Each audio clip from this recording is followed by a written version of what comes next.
بسم اللہ الرحمن الرحیم۔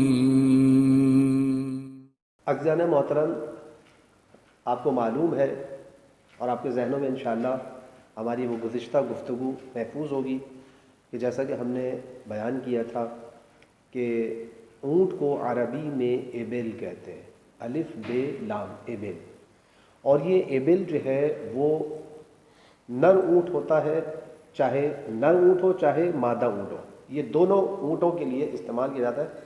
یعنی یوں کہا جائے کہ جن سے اونٹ، ٹھیک ہے نا، جیسے انسان مرد بھی ہے اور عورت بھی ہے، دونوں کے لیے لفظ انسان استعمال ہوتا ہے، لیکن مرد جو ہے وہ نر کے لیے ہے اور مادہ کے لیے جو ہے وہ خاتون یا عورت کا لفظ استعمال ہوتا ہے۔ اسی طرح سے عربی میں ایبل وہ جنس کے لیے استعمال ہوا ہے، اونٹ کی ذات کے لیے، چاہے وہ نر ہو چاہے مادہ ہو، اور ہم بیان کر چکے ہیں کہ اس کا ذکر قرآن کریم میں ایبل لفظ کا ذکر 2 مرتبہ ذکر ہوا ہے، 2 مرتبہ استعمال ہوا ہے، سورہ انعام 6 سورہ آیت نمبر 144 میں، اور سورہ غاشیہ 88واں سورہ ہے اور اس کی آیت نمبر 17 میں اس کا ذکر ہوا ہے۔ یہاں پر آپ کے سامنے ہم آیت پیش کریں گے اور آپ دیکھیں کہ پروردگار عالم نے یہاں پر ایبل کا لفظ جو استعمال کیا ہے، خداوند عالم نے اونٹ کا جو ذکر کیا ہے، آپ دیکھیں کہ اونٹ کے ذکر کے ذیل میں خداوند عالم در حقیقت ہمیں ایک بہترین پیغام دے رہا ہے، ایک بہترین قانون ہمیں عنایت کر رہا ہے، اور واقعاً اگر ہم اس پر غور کریں تو ہماری زندگی کے لیے، ہماری زندگی ساز، معاشرہ ساز، ہدایت ساز یعنی قانون پروردگار عالم نے اس آیت کریمہ کے اندر بیان کیا ہے۔ وہ آیت کیا ہے؟ توجہ فرمائیں، سورہ انعام قرآن مجید کا 6 سورہ اور اس کی آیت نمبر 144 میں خداوند عالم نے ارشاد فرمایا، توجہ کیجیے گا۔ بسم اللہ الرحمن الرحیم۔ وَمِنَ الْإِبِلِ اثْنَيْنِ وَمِنَ الْبَقَرِ اثْنَيْنِ قُلْ آلذَّكَرَيْنِ حَرَّمَ أَمِ الْأُنثَيَيْنِ أَمِ اشْتَمَلَتْ عَلَيْهِ أَرْحَامُ الْأُنثَيَيْنِ أَمْ كُنْتُمْ شُهَدَاءَ إِذْ وَصَّاكُمُ اللَّهُ بِهَذَا فَمَنْ أَظْلَمُ مِمَّنِ افْتَرَى عَلَى اللَّهِ كَذِبًا لِيُضِلَّ النَّاسَ بِغَيْرِ عِلْمٍ إِنَّ اللَّهَ لَا يَهْدِي الْقَوْمَ الظَّالِمِينَ۔ توجہ کیجیے گا۔ اور اونٹ میں سے دونوں نر اور مادہ، اور گائے میں سے دونوں نر اور مادہ حلال قرار دیے گئے ہیں، یہ خداوند عالم بیان کر رہے ہیں۔ تم ان سے سوال کرو، اے میرے حبیب آپ ان سے سوال کریں کہ خدا نے ان کے نر کو حرام قرار دیا، ان کے مادہ کو حرام قرار دیا، یا جو مادہ کے شکم میں ہے اس کو حرام قرار دیا؟ کیا تم لوگ اس وقت حاضر تھے جب پروردگار عالم نے قانون بنایا؟ کیونکہ اللہ تعالیٰ نے تو ان کو حلال قرار دیا ہے۔ اے میرے حبیب تم ان مشرکوں سے پوچھو کہ جو اس کو یہ حرام قرار دے رہے ہیں، کیونکہ آپ دیکھیں مشرکین انہیں حرام قرار دے رہے تھے، تو پروردگار عالم نے اس آیت کے ذریعے مشرکین کو متوجہ کیا ہے اور حبیب سے مخاطب ہو کر کہا کہ ان سے یہ سوال کیجیے آپ، جب خدا ان کو حرام کرنے کی وصیت کر رہا تھا، پھر اس سے بڑا کون ظالم ہے جو خدا پر جھوٹا الزام لگائے تاکہ لوگوں کو بغیر جانے بوجھے گمراہ کرے؟ یقیناً اللہ ظالم قوم کو ہدایت نہیں کرتا۔ توجہ فرمائی آپ نے۔ اب دیکھیں خداوند عالم جو یہاں پر ہمیں پیغام دینا چاہتا ہے، جو اس کے ذریعے ہمیں ایک تفسیری نقطہ ملتا ہے اور ہماری زندگی کو بہتر بنانے کے لیے جو ہمیں اس میں درس اس آیت کریمہ میں حیوانات کے حلال یا حرام ہونے کا حکم صادر کرنے کا حق کسے ہے؟ یہ پروردگار عالم کی ذات ہے۔ ان حیوانات کے حلال یا حرام کا حکم صادر کرنے کا حق صرف اور صرف مالک کائنات کو حاصل ہے، جو ان حیوانات اور انسانوں بلکہ پوری کائنات کا خالق و مالک ہے۔ ایسا ہی ہے؟ اچھا، لہذا کسی چیز کے حلال ہونے یا حرام ہونے کا حکم دینا یا عقلی گواہی کی بنیاد پر ہونا چاہیے؟ اب دیکھیں کہ پروردگار عالم نے تو ان کو حلال قرار دیا، لیکن مشرکین ان کو حرام قرار دے رہے تھے، تو اب یہاں پہ یہ سوال ہے اس آیت کے ذریعے کہ یہ جو آپ حلال کر رہے ہیں یا حرام کسی چیز کو قرار دے رہے ہیں، یہ حرام قرار دینا یا عقلی گواہی کی بنیاد پر ہونا چاہیے یا خود اس شخص پر جس پر وحی نازل ہوئی ہو، یا پھر پیغمبر خدا کی جانب سے اس حکم کے صادر ہونے کے وقت وہ شخص وہاں موجود ہو اور گواہ ہو کہ اس کے سامنے اس چیز کو حرام قرار دیا گیا تھا۔ تو تین باتیں ہو گئی نا۔ دیکھیں اس آیت میں بس اس آیت کی وضاحت، جیسا کہ ہم بیان کر چکے ہیں پہلے بھی کہ گزشتہ آیت میں اس بات کی وضاحت ہو چکی ہے کہ ان مشرکین کے پاس ان حیوانات کے حرام ہونے پر کوئی عقلی اور علمی دلیل موجود نہیں تھی۔ پہلی بات تو یہ، آپ اس کی آیات کو ملاحظہ کریں، اس سے پہلے کی بھی آیات کو، نہ ہی یہ مشرکین وحی و نبوت کا دعویٰ کر رہے تھے کہ ان کے اوپر کوئی وحی نازل ہوتی ہے، ایسا بھی نہیں ہے عزیزان محترم۔ آپ دیکھیں، بس لہٰذا صرف تیسرا احتمال باقی رہ جاتا ہے، اور وہ کیا ہے؟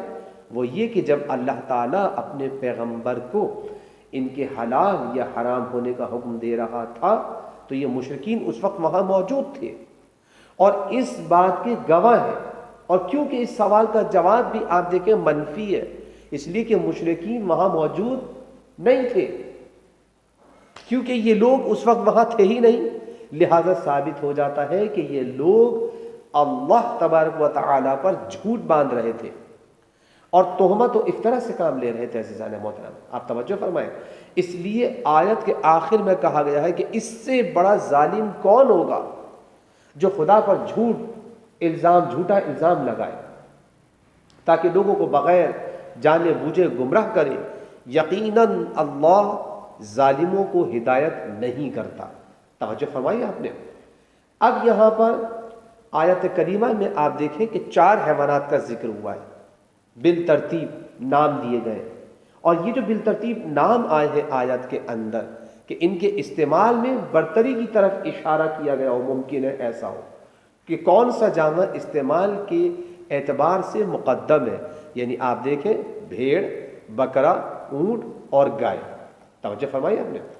اب یہاں سے اس آیت کریمہ پہ غور کرنے سے ایک اہم نقطہ جو آپ کی خدمت میں پیش کرنا چاہوں گا، اور ہم اس سے استخراج کر سکتے ہیں، وہ نقطہ کیا ہے عزیزان محترم؟ وہ نقطہ یہ ہے کہ آپ دیکھیں کہ کفار سے سوال کیا گیا کہ جن کو ہم نے حلال قرار دیا ہے وہ تو حلال ہی ہے، ایسا ہی ہے، اب جن کو تم حرام قرار دے رہے ہو ان کے حرام ہونے کی دلیل کیا ہے؟ بتائیے۔ کیا تم خدائی قانون سازی کے وقت موجود تھے یا تم نے خود یہ احکام وضع کر لیے؟ ظاہر ہے تمہارے موجود ہونے کا تو کوئی سوال ہی نہیں ہے، تو اس کا مطلب تم نے افتراء کیا ہے، خداوند عالم پر جھوٹ باندھا ہے، اور احکام الہی میں دخل اندازی ہی سب سے بڑا جرم ہے۔ آپ دیکھیں کہ کچھ لوگ اس طریقے سے احکام الہی میں دخل اندازی کرتے ہیں، بے علم بات کر دیتے ہیں۔ لہٰذا جو لوگ، توجہ رکھیے گا، یہ اہم نقطہ ہے، آپ لوگ خاص طور پر اس پر توجہ فرمائیں کہ جہاں تک میری یہ آواز پہنچے، جہاں تک میرا یہ درس پہنچے، جہاں تک یہ میرا لیکچر پہنچے، جہاں تک میرے یہ الفاظ پہنچے، سب کو اس بات پہ غور کرنے کی ضرورت ہے عزیزان محترم کہ آپ دیکھیں کہ خداوند عالم ہمیں یہی سبق دینا چاہتا ہے کہ جو لوگ بغیر علم دینی و شرعی مسائل میں دخل اندازی سے کام لیتے ہیں وہ اللہ پر در حقیقت بہتان لگانے کے مترادف ہے۔ اسی طرح خداوند عالم نے جب قانون بنایا ہے کہ نبی اور اس کا جانشین وہ خود معین کرے گا، تو اس قانون کو نظر انداز کر کے اپنی مرضی سے کسی کے بھی پیچھے چلنا اور پھر اس کو قانون شریعت قرار دینا بھی در حقیقت قانون الہی میں دخل اندازی اور مالک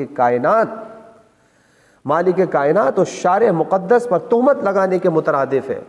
اس لیے کہ اس نے، آپ یہ دیکھیں کہ حضرت آدم علیہ السلام سے لے کر ختم المرسلین حضرت محمد مصطفیٰ صلی اللہ علیہ وآلہ وسلم تک تمام انبیاء کو خود معین کیا، ان کے جانشینوں کو خود معین کیا۔ گویا خداوند عالم، توجہ فرمائیں اگر آپ اس آیہ کریمہ پر اور اس کی تفسیر پر، تو آپ دیکھیں محسوس کریں گے کہ خداوند عالم اونٹ وغیرہ کے حلال و حرام کے قانون کی طرف اشارہ کر کے ہمیں ہر قانون الہی میں دخل اندازی کی ممانعت کی طرف متوجہ کر رہا ہے۔ توجہ فرمائی آپ نے۔ بس عزیزان محترم، ہمیں اس آیت سے جو پیام ملتا ہے اس پہ توجہ کرنے کی ضرورت ہے۔ پہلا پیام یہ ہے اس آیت کا کہ کسی چیز کے حلال یا حرام کے عقیدہ رکھنے یا فتویٰ دینے کے لیے علم ہونا ضروری ہے۔ لوگ عجیب ہیں جو بغیر علم کے بات کر دیتے ہیں، نہ ان کے پاس کوئی دلیل ہوتی ہے نہ علم ہوتا، جب بات کرو تو کہتے ہیں میں یہ سمجھتا ہوں۔ یعنی کیا مطلب میں یہ سمجھتا ہوں؟ یعنی آپ قرآن کریم کی آیت کے مقابلے پر آپ سمجھ رہے ہیں، آپ نبی کریم صلی اللہ علیہ وآلہ وسلم اور ائمہ اہل بیت علیہم السلام سے نقل شدہ صحیح احادیث کے مقابلے پر آپ یہ بات کہہ رہے ہیں کہ میں یہ سمجھتا ہوں؟ نہیں عزیزان محترم، اس لیے کہ آپ دیکھیں کہ اگر کوئی شخص کسی چیز کے حلال یا حرام کے عقیدہ رکھنے یا اس کے فتویٰ دینے کے لیے علم ہونا ضروری ہے، یہ بات ذہن میں رہنی چاہیے۔ کیوں؟ اس لیے کہ خداوند عالم نے ارشاد فرمایا نبئونی بعلم، 143 آیت ہے سورہ انعام کی، ذرا تم اس بارے میں ہمیں بھی خبر دو۔ یعنی اب آپ دیکھیں کہ آپ کے پاس علم ہے تو آپ بتائیں نا، خداوند عالم نے علم کے ذریعے آپ کو بتانا ہے۔ دوسرا پیغام اس آیت کریمہ سے ہمیں یہ ملتا ہے کہ خدا پر جھوٹ باندھنا ظلم عظیم ہے۔ اسی طرح سے عزیزان محترم، تیسرا پیغام اس آیت کا، خدا پر جھوٹ باندھنا لوگوں کی گمراہی کا باعث ہے۔ اس لیے کہ اگر آپ بغیر علم کے بات کہہ دیتے ہیں اور آپ لوگوں کے درمیان اس بات کو پھیلا دیتے ہیں تو آپ دیکھیں کہ لوگوں کی گمراہی کا سبب بنیں گے، آپ سبب قرار پائیں گے لوگوں کی گمراہی کا۔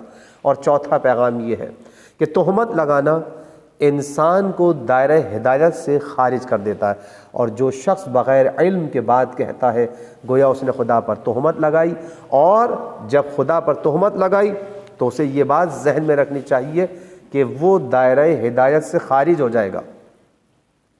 اور پانچواں پیغام جو یہاں پر بیان کرنا ضروری ہے وہ یہ ہے کہ عقائد کی بنیاد یا علم و عقل کو ہونا چاہیے، جیسا کہ فرمایا ہے نبئونی بعلم، علم کو ہونا چاہیے، یا شریعت کو ہونا چاہیے، کیونکہ ارشاد ہوتا ہے ام کنتم شہداء اذ وصاکم اللہ، یعنی کیا تم لوگ اس وقت حاضر تھے جب خدا ان کو حرام کرنے کی وصیت کر رہا تھا؟ پس عزیزان محترم، ہمیں آیت پر غور کرنا چاہیے، اور قرآن کریم کی آیات پر غور و تدبر کرنے سے ہم صحیح طور پر اس سے پیغام حاصل کر سکتے ہیں، نتیجہ حاصل کر سکتے ہیں۔ پس خداوند عالم نے اس آیت کریمہ میں در حقیقت اونٹ کے بارے میں، اس کے حکم کے بارے میں، اس کی حرمت و حلیت کو بیان کر کے در حقیقت ہمیں ایک بہت عظیم پیغام دیا ہے، اور ہمیں اسے پیغام کو محسوس کرنے کی ضرورت ہے۔